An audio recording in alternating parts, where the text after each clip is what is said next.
روز 9 نوامبر سال 2022 در دادگاه ولایت برینسک روسیه هیئت حکمان دو مرد 50 ساله و 44 ساله ساکن ولایت مسکو هر دو زادگان جمهوری داغستان را در قتل بیرحمانه یک جوان اون وقت 28 ساله تاجیک در ماه ایول سال 2021 گناهکار شناختند.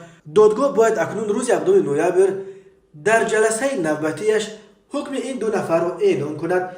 طوری قبلا خبر داده بودیم این ماجرای مدهش کشتار اساس انتقام از اون سر شد که شهروند تاجیکستان ماه سپتامبر سال 2019 در یک کلوب شبانه در شهر مسکو با ساکن 21 ساله ولایت مسکو که زاده داغستان بود مناقشه کرده او را کشته است. بعد این او از مقامات حفظ حقوق فرار کرده تحت جستجو قرار داشت.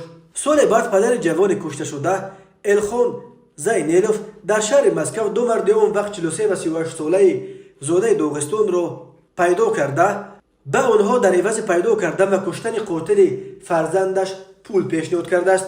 آنها معین کردند که شهروند تاجیکستان در برینسک پنهان شده است.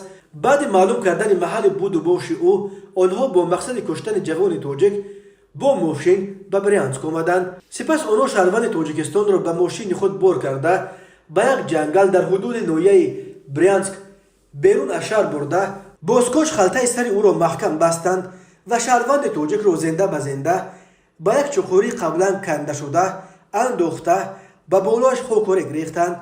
جوان تاجیک در زیر خاک نفسگیر شده جان داده است.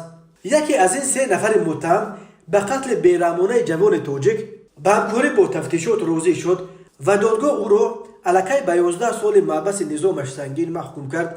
دادستانی ولایت برینسک گفت فرمایشگر و اجرا کننده دائمی کشتار اتهامات بزندشان اعلام شده را به گردن نگرفتند، ولی ایبدار کننده دولتی توانست با ارائه دلیل‌های قانع کننده حکمان را به گناهکار بودن آنها متقاعد کند.